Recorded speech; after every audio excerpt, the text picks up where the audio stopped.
मुझे खुशी है इस बात की कि पार्टी के लोगों ने बहुत ऐतिहासिक फैसला लेकर के 3 दिन का प्रशिक्षण शिविर यहाँ चलाने का काम किया है और लगातार जो राजनीतिक परिस्थितियाँ हैं और देश के जो हालात पैदा हो गए हैं और जहाँ केवल समाजवादी पार्टी नहीं बल्कि देश के महत्वपूर्ण नागरिक और समय समय पर जो लेख लिखते हैं और आज के समय पर जो हमारा आपके कम्युनिकेशन का एक बहुत बड़ा प्लेटफॉर्म बनकर उभरा है सोशल मीडिया पर, कहीं न कहीं ये सुनने को मिलता है कि हमारे लोकतंत्र में और लोकतंत्र को सबसे बड़ा खतरा पैदा हो गया है। कई बुद्धिजीवी इस बात पर चर्चा कर रहे हैं कि लोकतंत्र बचेगा कि नहीं बचेगा। इसलिए ये ट्रेनिंग कैंप और महत्वपूर्ण बन जाता है। उत्तर प्रदेश की राजनीति और देश की राजनीति दोनों जुड़ी हुई हैं। उत्तर प्रदेश ही है जिसने देश को प्रधानमंत्री दिया और उत्तर प्रदेश ही है जिसकी वजह से आज भारतीय जनता पार्टी की पहले सरकार बनी गठबंधन के साथ, और अब जो सरकार चल रही है वो बहुमत की सरकार चल रही है, वो उत्तर प्रदेश के बहुमत की वजह से ही है। इसलिए उत्तर प्रदेश की राजनीति बहुत महत्वपूर्ण मोड़ पर पहुंची है। इसलिए मैं अपने समाजवादी साथियों को बधाई देते हुए और मैं ये बताना चाहता हूं कि आने वाले समय में जो देश के गरीब, किसान, मजदूर, नौजवान, व्यापारी, चाहे वो अगड़े हों, चाहे पिछड़े, दलित और अल्पसंख्यक हों, आज सबसे ज्यादा उम्मीद समाजवादी पार्टी पर उनको है।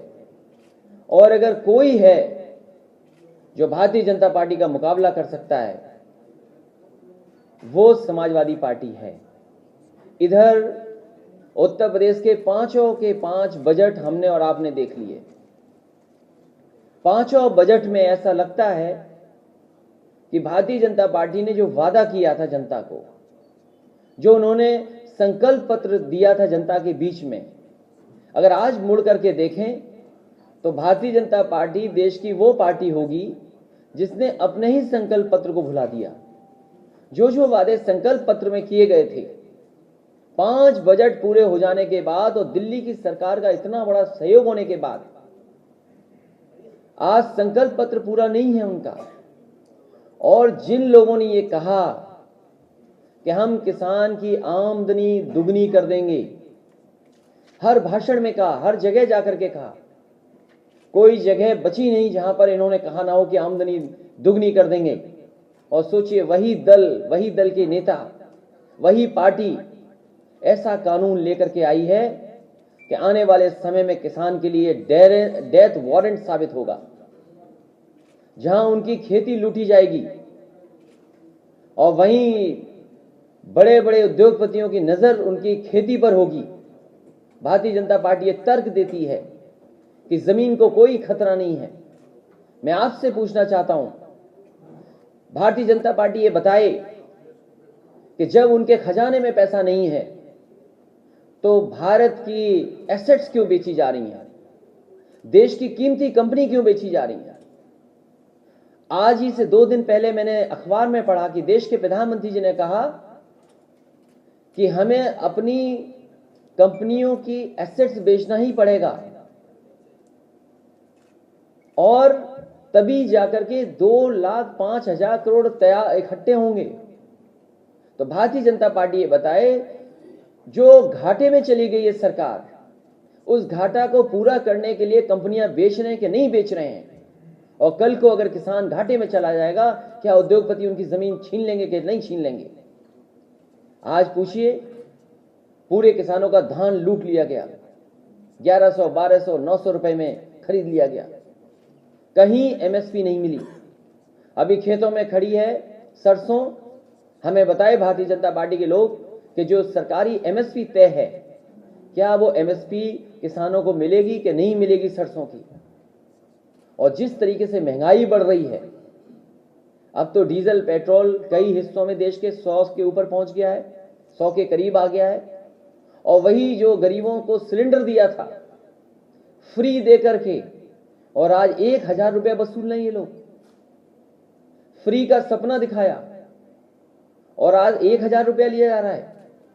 समाजवादी पार्टी का ये सवाल है भारतीय जनता पार्टी पर कि जो मुनाफा हो रहा है डीजल और पेट्रोल की कीमत बढ़ने से, वो आखिरकार मुनाफा जा कहां रहा है।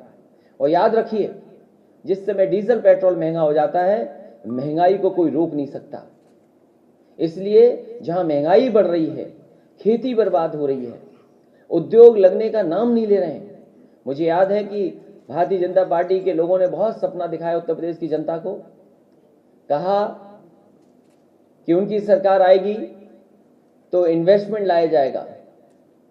बहुत बड़े पैमाने पर आयोजन हुआ लखनऊ में। जनता को उम्मीद जगी कि शायद इस इन्वेस्टमेंट से उनका भला हो जाएगा। नौजवानों को भी लगा कि उन्हें काम, नौकरी और रोजगार मिल जाएगा। लगभग 5 लाख का एमओयू हुआ। सरकार ने 5 लाख का एमओयू किया, लेकिन जमीन पर कुछ नहीं आया। डिफेंस कॉरिडोर बनाने का सपना दिखाया, डिफेंस कॉरिडोर के नाम पर कुछ नहीं आया। तो हम कैसे भरोसा कर लें भारतीय जनता पार्टी पर, जिन्होंने नोटबंदी करके हमारे उद्योग, कारखाने सबको बंद कर दिया। थोड़े बहुत नोटबंदी में बंद हुए, कुछ जीएसटी में बंद हो गए, और रहे बचे कारोबार कोविड के बहाने जिस तरीके से लॉकडाउन किया, पूरा का पूरा उद्योग खत्म हो गया। बताओ हमारे मध्यम वर्ग के लोगों की क्या हालत है आज।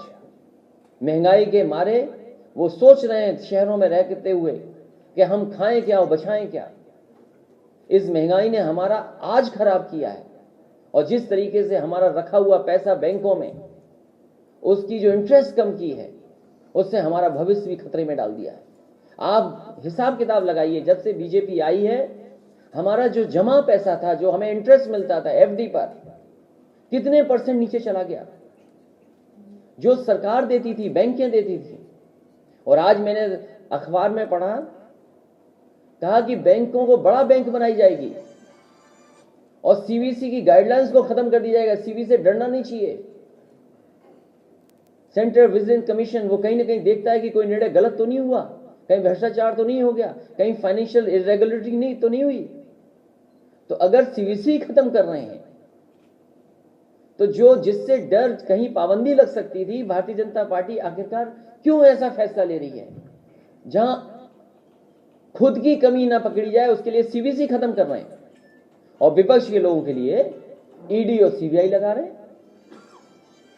मुझे याद है मिर्जापुर में फ्रांस के बहुत बड़े पॉलिटिकल लीडर आए थे। आपसे बेहतर कौन जानेगा कि वो सोलर प्लांट किसका लगाया हुआ था? वो सोलर प्लांट समाजवादी सरकार का लगाया हुआ था। आपने वो तस्वीर भी देखी होगी जो दिल्ली से मेट्रो में एक कोरिया के राष्ट्रपति और भारत के प्रधानमंत्री बैठ करके नोएडा तक गए थे। वो भी मेट्रो समाजवादी सरकार की बनाई हुई थी। अभी कुछ दिन पहले आपने भदोही में देखा होगा, आपके उत्तर प्रदेश के हमारे पहले मुख्यमंत्री हैं जो उद्घाटन का उद्घाटन करते हैं और अपने उद्घाटन का फिर उद्घाटन कर देते हैं, शिलान्यास का शिलान्यास करते हैं, एमओयू का एमओयू करते हैं। ऐसे पहले मुख्यमंत्री होंगे, और उनकी भाषा का तो हम और आप कल्पना ही नहीं कर सकते। हाल ही में जो भाषा उन्होंने बोली है, ये तो शायद कोई योगी नहीं बोल सकता। वो हमारा लोकतंत्र का मंदिर है, जहां जनता की आवाज उठाई जाती है। हमारी परंपराएं हैं, हमारे तमाम वहां पर ट्रेडिशंस हैं जिनको हम फॉलो करते हैं। वहां पर सोचो, एक योगी मुख्यमंत्री क्या कहते हैं कि पलट कर मारेंगे, पटक करके मारेंगे, ठोक दो इनको। लाल टोपी, जाने क्या घबराते हैं लाल टोपी से। मुझे लगता है कि कभी बचपन में लाल मिर्च खा ली होगी, उसकी वजह से आज तक वो लाल से घबराते हैं। और ये लाल रंग जो टोपी का है, वो हमारे इमोशंस का रंग है। हमारे इमोशंस हैं। अगर हम खुश होते हैं तो देखते हैं हमारा चेहरा लाल हो जाता है, हम गुस्से में होते हैं तब चेहरा लाल हो जाता है, हम दुखी बहुत ज्यादा रोएं तब चेहरा लाल हो जाता है। हमारे इमोशंस हमारा ब्लड बताता है। और ब्लडी ऐसी चीज है जिसमें हमारे आपके अंदर भेदभाव नहीं है। आपका रंग भी लाल, हमारे रंग भी लाल खून का, और हमारी क्रांति का भी रंग लाल है। हमने तो उनकी किसी रंग पे बात नहीं की। हम ये भी तो कह सकते हैं जिनके दिल काले हैं उनकी काली टोपी है, जिनके दिलों में नफरत है उनकी टोपी काली है। और ये भारतीय जनता पार्टी जानबूझ करके इन मुद्दों से इसलिए राजनीति करती है क्योंकि अर्थव्यवस्था पे वो बहस नहीं करना चाहते हैं, बाजार पे बहस नहीं करना चाहते हैं। वो जानते हैं कि किसान को बाजार के भाव पे छोड़ दिया, हमारा किसान मर जाएगा, बर्बाद हो जाएगा। हमारे दुकानदार, छोटे व्यापारी, छोटे उद्योगपति, उनका कारोबार नहीं चल पा रहा है। कोविड ने मारा, महंगाई ने, जीएसटी ने, इसलिए जानबूझ करके बहस नहीं कर रहे हैं। इसलिए आने वाले समय में समाजवादी पार्टी 2022 में सरकार बनाने जा रही है। इसलिए हम मिर्जापुर, सोनभद्र, भदोही के कार्यकर्ता और यहाँ की जनता से भी मदद मांगने आए हैं कि हमारी समाजवादियों की मदद करें। जो लोग कहते हैं कि पेट के बारे में कुछ कहा मुख्यमंत्री जी ने कि पेट में दर्द होता है, हम उन्हें एक ही सलाह देंगे, अगर उनका पेट बड़ा हो गया हो, पेट दर्द हो रहा हो, तो एक ही इलाज है, वो है साइकिल। साइकिल चलाओगे तो पेट भी कम हो जाएगा और दर्द भी कम हो जाएगा। इससे अच्छा इलाज कुछ मुझे दिखाई नहीं देता। अगर सपा की सरकार बनी तो कितने बेरोजगारों को रोजगार दिया जाएगा? समाजवादी पार्टी की सरकार बनेगी तो काम, रोजगार और नौकरी के लिए काम करेगी समाजवादी पार्टी। बेरोजगारी भत्ता दिया जाएगा? ये अभी बता देंगे तो बीजेपी नकल कर लेगी, कुछ नई तोड़ निकाल लेगी। समाजवादी पार्टी उनके परिवार के साथ है और इतने झूठे मुकदमे किसी पॉलिटिकल लीडर पे देश में नहीं लगाए गए होंगे।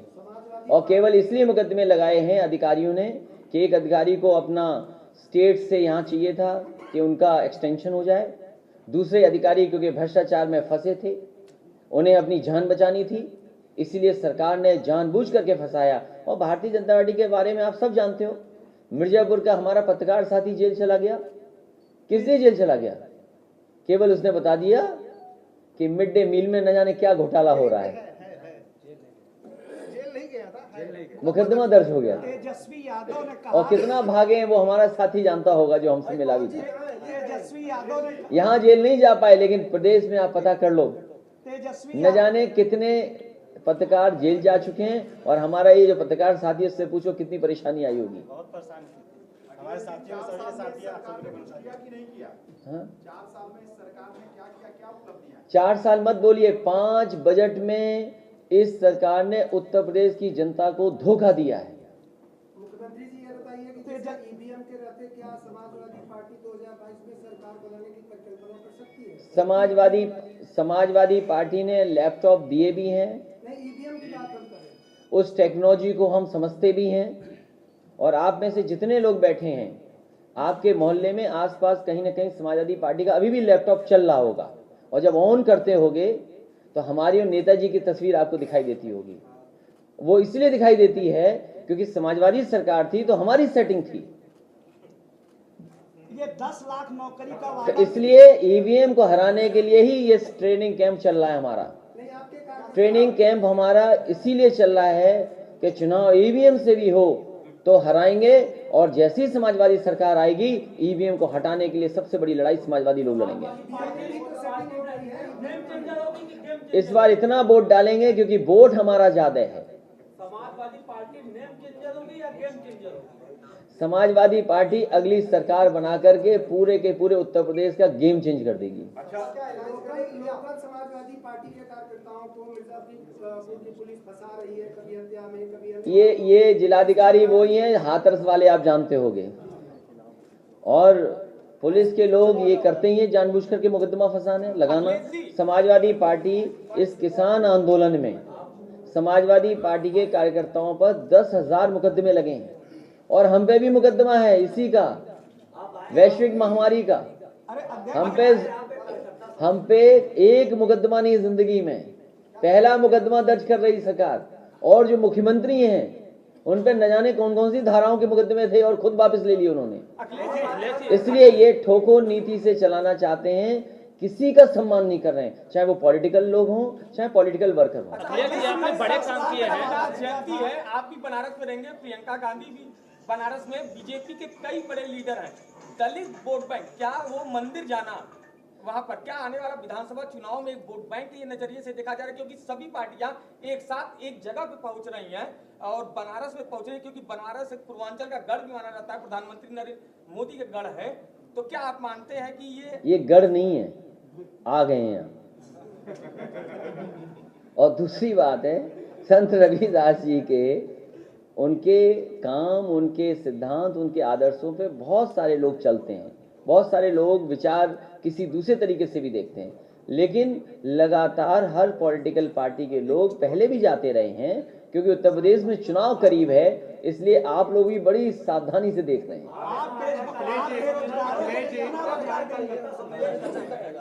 जिले में जो कार्यकर्ता है उनमें जो गोलबंदियां हैं, जैसे आपके पिछले चुनाव में आपको राजेंद्र सिंह को हटा के तत्काल चुनाव के बीच में रामचंद्र निषाद जी को लड़ना पड़ा चुनाव, आज भी कितनी गोलबंदी है आपकी लोकल पार्टी में, उसको कैसे खत्म करेंगे आप कार्यकर्ता? ये जो छोटे छोटे गोले हैं, ये सब बड़े गोले में आ जाएंगे अब।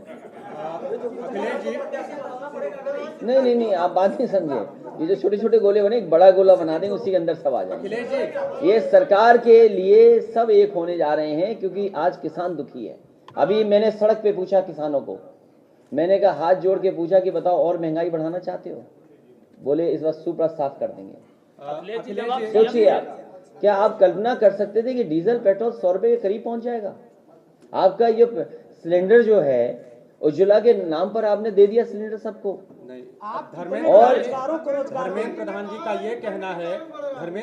ये कहना है कि ठंडी के कारण जो तेल की महंगाई है वो ठंडी के कारण बढ़ी है, जैसे जैसे गर्मी आएगी वो महंगाई कम होगी। देखिए, ये तर्क नहीं होता है, ये कोई तर्क है? सरकार के हाथ में सब चीजें, सरकार कंट्रोल कर सकती चीजों को, ये सरकार के हाथ में है। ये मौसम नहीं बताएंगे। जैसे कि याद कीजिए, जब गोरखपुर में बच्चों की जान जा रही थी, तो एक यहीं के प्रदेश के मंत्री ने कहा क्योंकि इस मौसम में तो जान जाती ही जाती है। तो ऐसे मंत्रियों से क्या उम्मीद करोगे? सरकार बताए हमें कि जिन्होंने ये कहा, फ्री सिलेंडर दिया, बोर्ड जनता से ले लिया, उसके बाद सिलेंडर की कीमत क्या कर दी? आज दोबारा लोग कंडा ढूंढ रहे हैं, लकड़ी से दोबारा खाना बना रहे हैं, सिलेंडर भरवाने नहीं जा रहे हैं। कम से कम सरकार को ये बताना चाहिए कि जिन लोगों के पास उज्ज्वला से कनेक्शन मिला था और कितने लोग सिलेंडर भराने जा रहे हैं। आप कितने बेरोजगारों को रोजगार देंगे? समाजवादी पार्टी सभी छोटे दलों के लिए गुंजाइश रखती है।